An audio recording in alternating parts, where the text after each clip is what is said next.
Because actually then I would like to start. Hello again, a very warm welcome to this special edition of the GLOHRA Academy Series, the GLOHRA Journal Club. And today we have two guests, Dr. Maya Adam, who will present her recently published paper on community-based breastfeeding intervention in South Africa. And also Professor Till Bärnighausen, who is going to moderate the discussion. And he's also one of the authors of the paper. So a very warm welcome to you, Till and Maya. It's great to have you here. Thank you for having us. And thank you. Dr. Maya Adam, she's the Director of Health Media Innovation and a clinical assistant professor at the Department of Pediatrics at Stanford School of Medicine.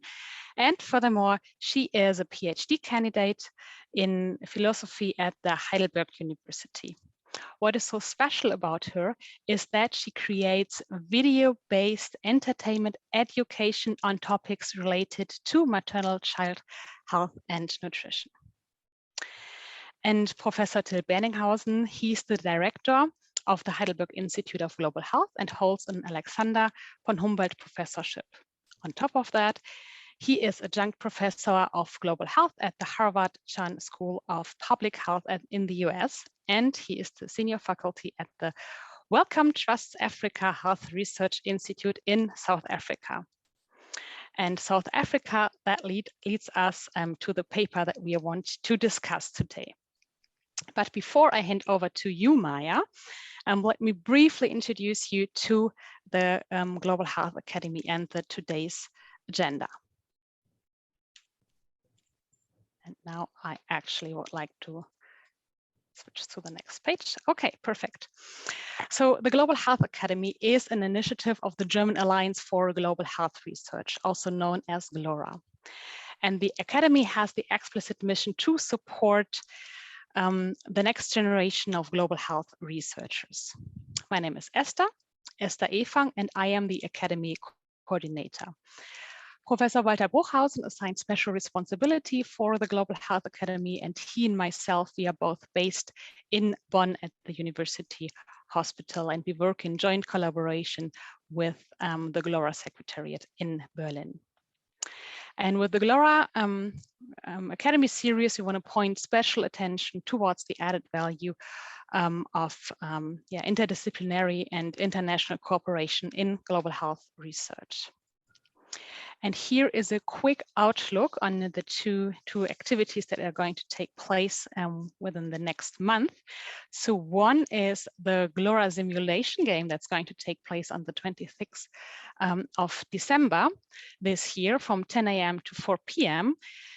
And within a given scenario, we want to stimulate a cross-sector, multi-stakeholder dialogue that kind of inspires a holistic and system thinking of the global health challenges of neglected and tropical diseases, NTDs. So no specific background in NTDs is required, and early career researchers from all GLOHRA disciplines are welcome to apply. And at the end of today's session, I'm going to send you a link to where you can apply for the GLOHRA simulation game. And then in the early December, on the 7th of December, we are going to have our next GLOHRA Academy Series, this time with Professor Kai van Botsogmeer. He is a steering committee member of the Global Health of GLOHRA, and he's going to talk about migration health. And this is the agenda for the next hour.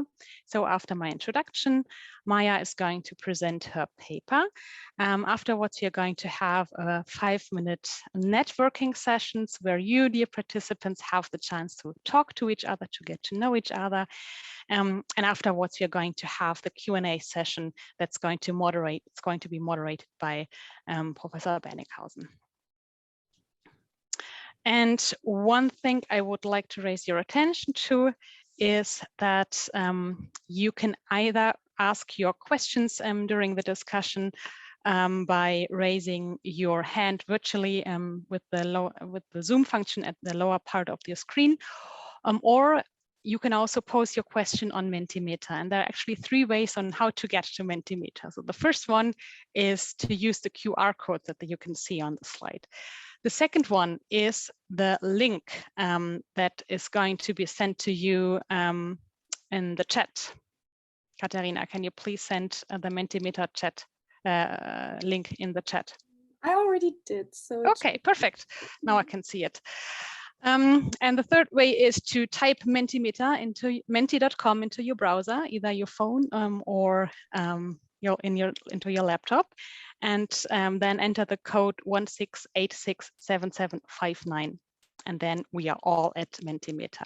So I encourage you to already open Mentimeter now. And if you have like any questions that come to your mind already during the discussion, please feel free to ask your question already on Mentimeter. Or if you want to remember the question and ask them later on verbally. Okay, so far, so good. That is all from my side. I'm going to stop my presentation now, and I hand over to Maya. So the screen is yours. I'm very excited to hear about your presentation. Thank you so much. I'm going to share. Does that look like it's working for you? Yes, perfect. Okay. So thank you very much for having me. It's a real honor to speak at the GLOHRA Academy Series. And I'm going to start my research presentation with a story. And it'll become clear to you, I think, why I'm going to do it that way around. So the story is my story. It's a story about how my parents met. My mother was born and raised in South Africa in the Indian community. She met my father when she was in her early 20s. He was a German postdoctoral political scientist who had gone to South Africa to try and study the apartheid regime and see what were the chances of this institutionalized racism being sorted out without a violent revolution. And he went there and met the woman of his dreams, and their relationship was forbidden by law. It was a violation of what they called the Immorality Act. They secretly met and continued to get to know each other until their relationship was discovered by the security police. And my father's visa was revoked. He was given 24 hours to leave the country. And my mother lost her job, which was a teaching position that was highly unusual for an Indian woman to hold. So without any prospects of getting a job and having once again been slighted in this country that had already sort of treated her family badly, she left the country, and they both ended up in Canada. After we became Canadian citizens, we were born in Canada, my sister and myself.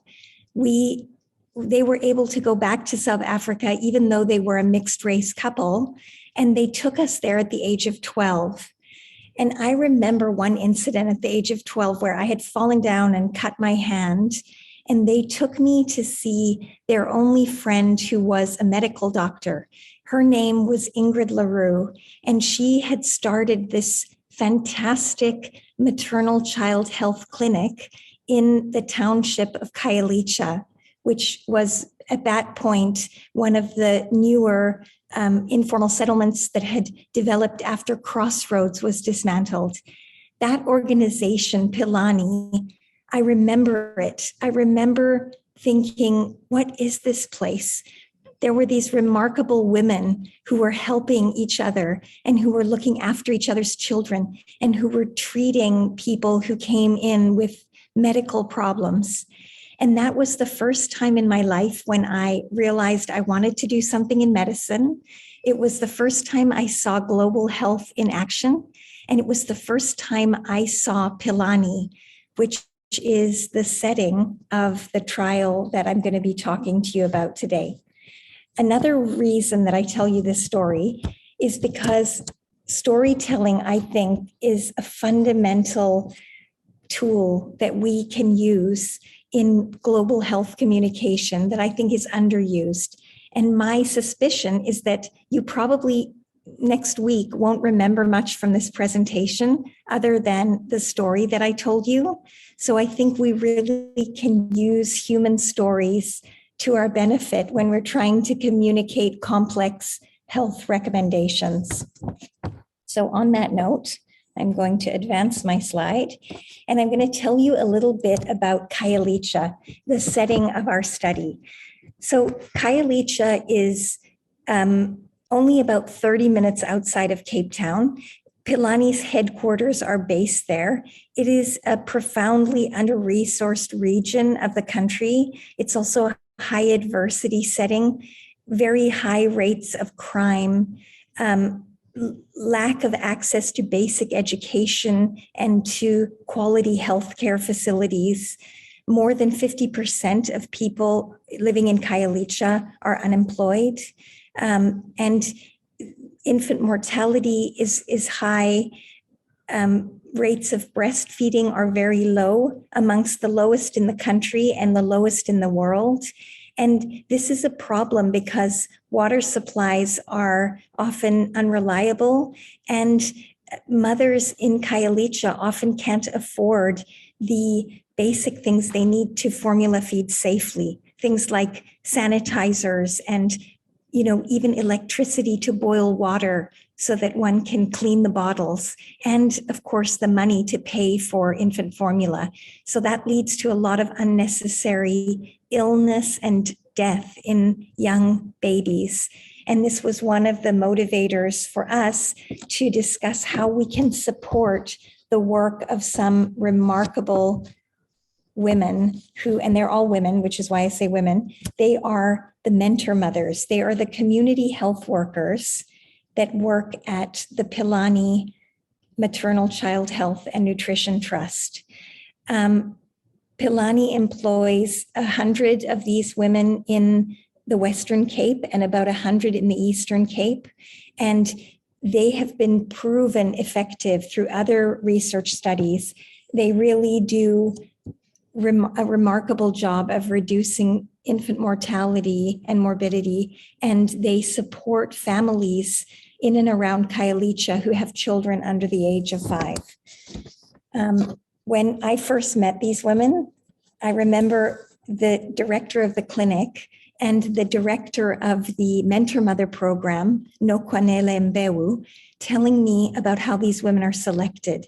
They are the successes in their community. They're the women who have managed to raise healthy families despite adversity. They have no special education when they're chosen to be mentor mothers, but for some reason they have an intuitive sense of how to raise healthy kids. They will take a tire and plant spinach in it and allow that to grow outside their shack, and they'll feed a little bit of greens to the kids. They'll find creative solutions, and they are really the ideal advisors and counselors for mothers living right in their neighborhoods because they're trusted, they face the same challenges, and they are embedded, so they're always available.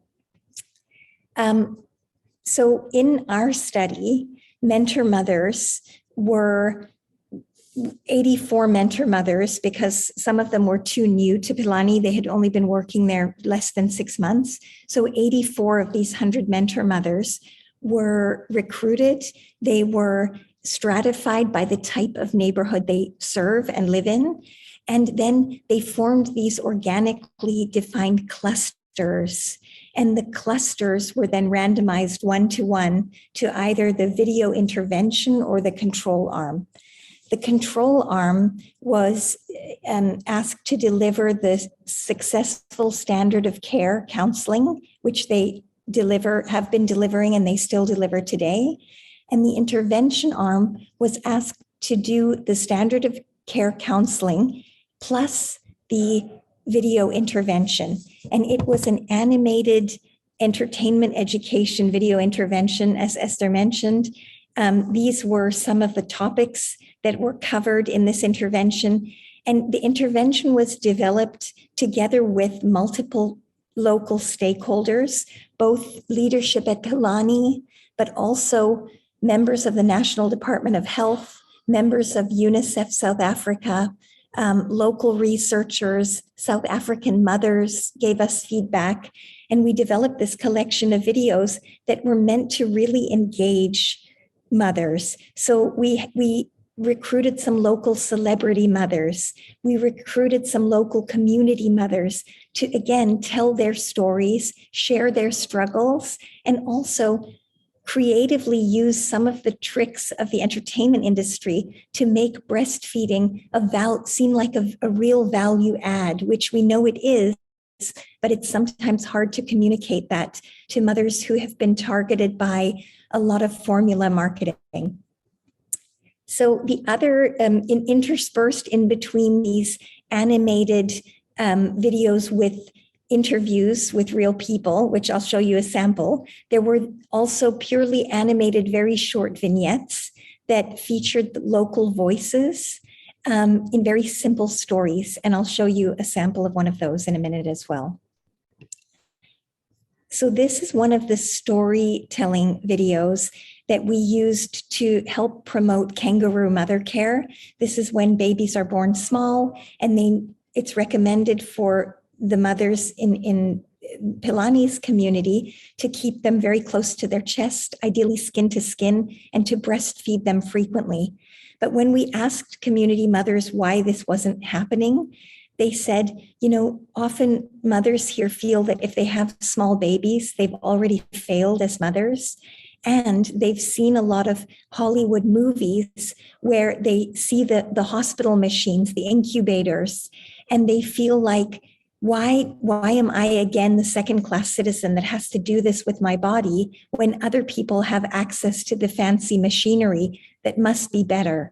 So we tried to build that into our messaging around this topic. And this is just an example, which I'll play for you now.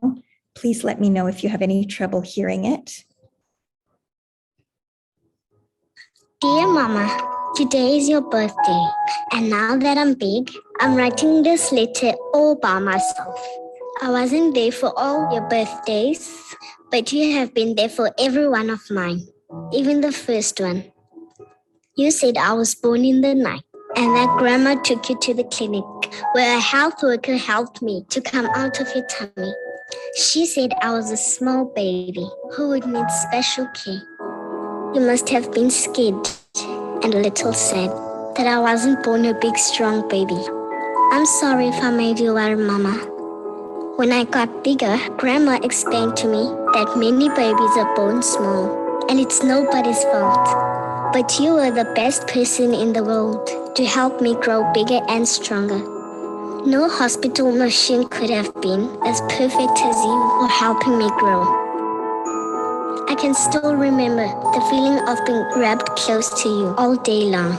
I think I can even remember the smell of your milk. You told me how the health worker advised you to feed me every 2 hours.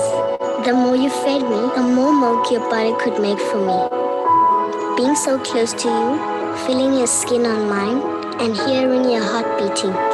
It was almost like when I was still inside your tummy. I felt safe and warm in your kangaroo care. You made me grow into a strong baby. And Grandma says that's why I'm doing well in school now. She says maybe one day I'll be a health worker too when I'm big.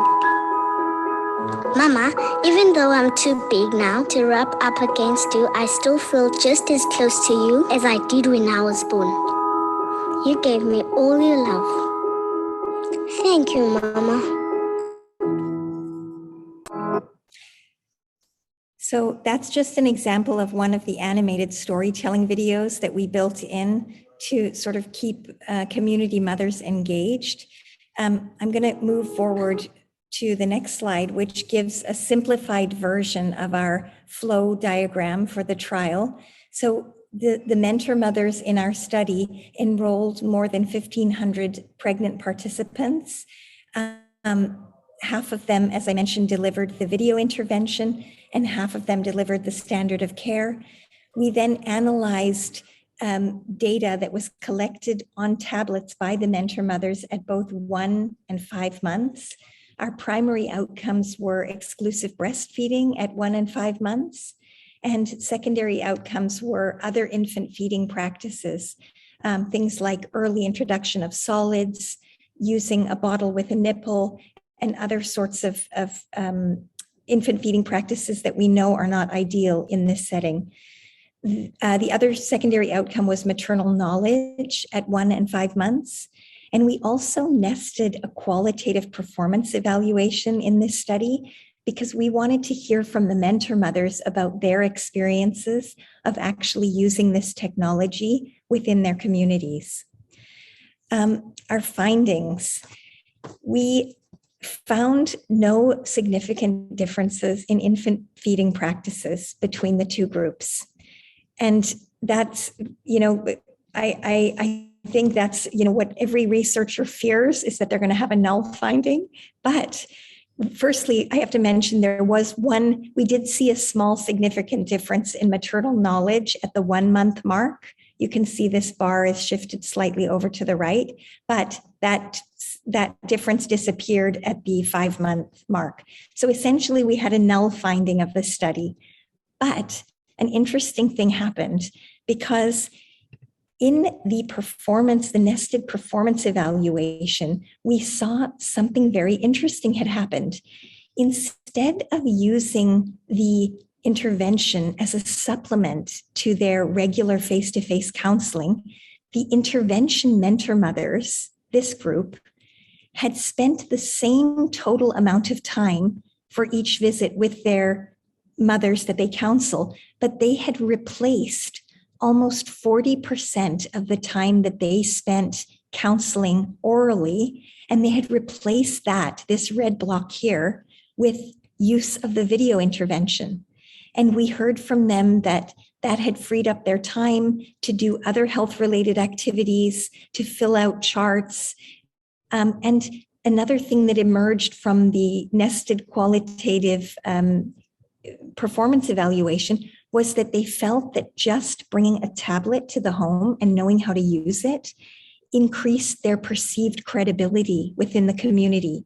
So they said that because the tablet mirrored the messages they were already delivering, the messages had more credibility. They felt that they, as employees of Philani, were more respected because they had been given a tablet and they knew how to use it. So that they felt gave them credibility as members of the healthcare system. And they also felt like Philani, the organization, seemed more credible because it looked as if they had the resources to provide their employees with these devices. So that was a very interesting, and we thought, very worthwhile finding to share in this manuscript. I'll skip forward because I know I've been talking a lot, but in general, our interpretation here of this research project, we saw an absence of significant difference between infant feeding outcomes in the two study arms. And we take that in conjunction with the findings from the nested performance evaluation to suggest that when mentor mothers use a video intervention like this to replace a portion of their face-to-face counseling, the video intervention in our study was as effective.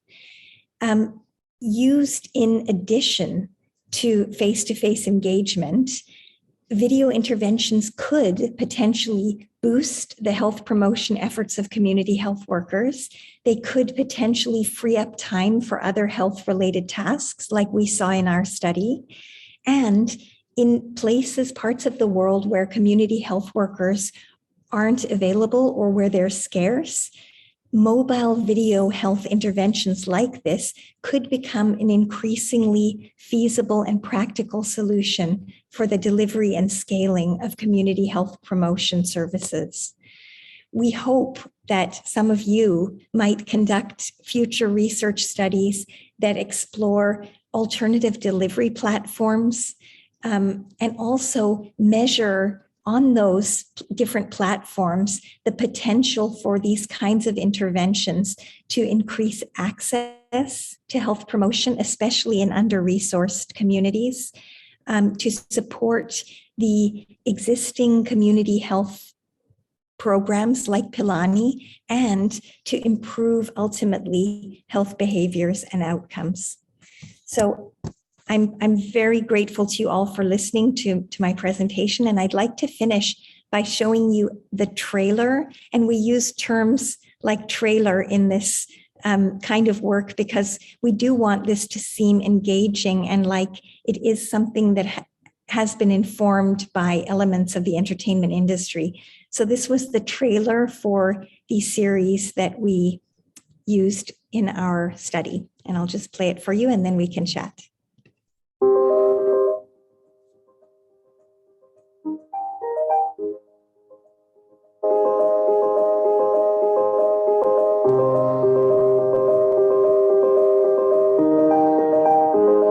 I had very big plans for feeding my baby both times. It always made sense that I was going to breastfeed her. Before she was even born, I knew that. I'm really looking forward to breastfeeding my daughter.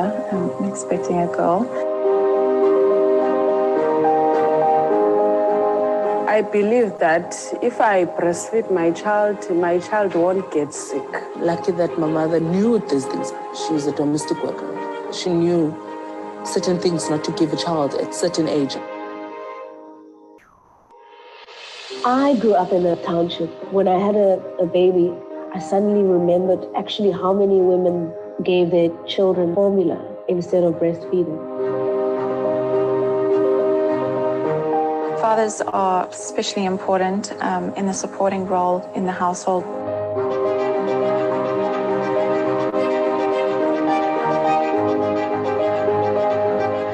If you can breastfeed your baby, please do. If you breastfeed your child will always be closer with you. The first choice for my baby. The first choice for feeding my baby. My first choice for feeding my baby. The first choice for feeding my baby. First choice for feeding my baby.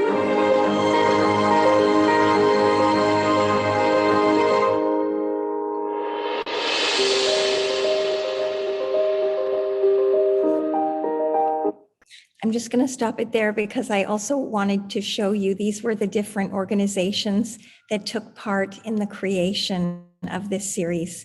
And so it really was a team effort and a co-production effort. And we learned a lot. And I hope that this was of interest to you. Thank you so much, Esther.